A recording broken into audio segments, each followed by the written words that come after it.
सर्दियों के मौसम में गर्मा गर्म गाजर का हलवा खाना तो सभी को पसंद आता है। तो गाइज आज हम शेयर करने वाले हैं गाजर के हलवे की एक बहुत ही क्विक और आसान रेसिपी। ये हलवा बनाने में ना ही हम गाजर को ग्रेट करेंगे और ना ही फूड प्रोसेसर का इस्तेमाल करेंगे। इस हलवे में बिल्कुल पारंपरिक स्वाद आएगा और बहुत ही जल्दी बनकर तैयार हो जाएगा। हेलो दोस्तों, मैं हूँ आपकी दोस्त उमा रावत और आप देख रहे हैं फूड्स लाइव। अगर आपको हमारी ये क्विक और आसान रेसिपी पसंद आती है तो वीडियो को लाइक और शेयर करना बिल्कुल ना भूलिएगा। टेस्टी और मज़ेदार गाजर का हलवा बनाने के लिए हमने यहाँ पर एकदम लाल और फ्रेश गाजर ले ली है। इन्हें हमने धोकर छीलकर गोल टुकड़ों में कट कर लिया है। इन्हें आपको ना ही ग्रेट करना है और ना ही फूड प्रोसेसर का इस्तेमाल करना है। अब हम गाजर को देसी घी में फ्राई करेंगे। हमने यहाँ पर एक प्रेशर कुकर में 1 बड़ा चम्मच देसी घी ऐड किया है। गरम करके इसमें गाजर को ऐड करेंगे और अब इन्हें मीडियम टू लो फ्लेम में भून लेंगे 2 मिनट के लिए। गाजर को देसी घी में भून लेने से बहुत ही बढ़िया फ्लेवर आता है हलवे में। हमारा ये गाजर का हलवा बहुत ही टेस्टी बनकर तैयार होगा। अब हम गाजर में 1/4 cup full cream milk add कर लेंगे। 1/4 कप हम लास्ट में ऐड करेंगे, तो हम यहाँ पर टोटल आधा कप दूध ऐड करेंगे और ये हलवा हमारा बहुत ही ज़्यादा टेस्टी बनकर तैयार होगा। अब हम प्रेशर कुकर का ढक्कन लगा देंगे और गाजर को हम 3 से 4 व्हिसल आने तक मीडियम टू लो फ्लेम में कुक करेंगे।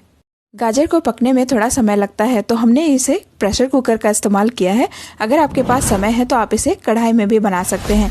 यहाँ पर हमारी गाजर कुक होकर रेडी है। चूँकि गाजर को कुक करने में हमने 1/4 कप दूध ऐड किया था, तो इसमें ज़्यादा लिक्विड नहीं है और गाजर भी हमारी अच्छे से सॉफ्ट हो चुकी है। अब हम गाजर को मैश करेंगे। गाजर को मैश करने के लिए हम यहाँ पर एक पोटैटो मैशर का इस्तेमाल कर रहे हैं। आप इन्हें इलेक्ट्रिक हैंड ब्लेंडर से भी मैश कर सकते हैं। आप इस तरीके से गाजर का हलवा बनाइए, आपका समय भी बचेगा और आपको सेम टेक्सचर और सेम टेस्ट मिलेगा हलवे में। हमारी गाजर मैश हो चुकी हैं, तो चलिए चलते हैं नेक्स्ट प्रोसेस की तरफ।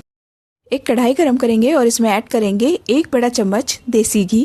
अब हलवे में पारंपरिक स्वाद और रिचनेस लाने के लिए हम इसमें ऐड करेंगे मावा। तो हमारे पास 200 ग्राम के करीब मावा है और इसे हम कढ़ाई में ऐड कर लेंगे और थोड़ा सा इसे घी के साथ मिक्स कर लेंगे। अब हम इसमें 1/4 कप जो बचा हुआ दूध है वो भी ऐड कर लेंगे। गैस की आंच को मीडियम टू लो रखेंगे और मावा को मेल्ट होने देंगे इसके अंदर। मावा हमारा मेल्ट हो चुका है और इसमें बॉयल आ चुका है। अब हम इसमें गाजर ऐड कर लेंगे। तो गाजर का टेक्सचर आप देख सकते हैं। इसमें गाजर का टेक्सचर सेम वैसा ही है जैसा कि हम कद्दूकस करके इस्तेमाल करते हैं। अब हम मावे के साथ गाजर को अच्छे से भून लेंगे। आंच को मीडियम रखेंगे। 1 से 2 मिनट तक गाजर को भूनने के बाद हम इसमें इलायची पाउडर ऐड कर लेंगे।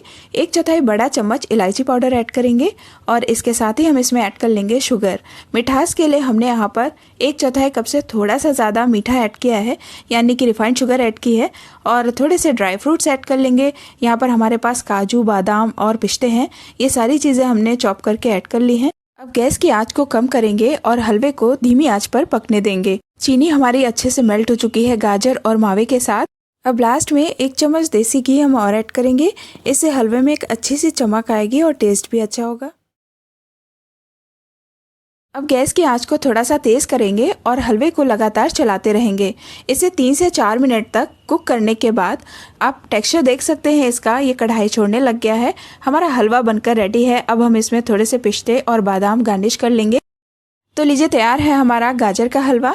अब हम इसे गर्मा गर्म सर्व करेंगे और गार्निश करेंगे इसे थोड़े से कटे हुए बादाम और पिस्तों के साथ। साथ ही में हम इसके ऊपर से गार्निश करेंगे थोड़ा सा ग्रेटेड मावा को ग्रेट करके ऐड करें, इससे इसका स्वाद दोगुना हो जाएगा। तो गाइज ये थी हमारी इजी सी क्विक रेसिपी गाजर के हलवे की। तो गाइज ये रेसिपी ज़रूर ट्राई कीजिए, इससे आपका समय भी बचेगा और आपको बिल्कुल पारंपरिक स्वाद मिलेगा जैसा कि आप हमेशा से बनाते आ रहे हैं।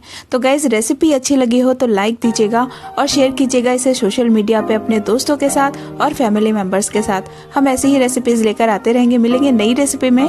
Till then bye bye and take care. Thank you.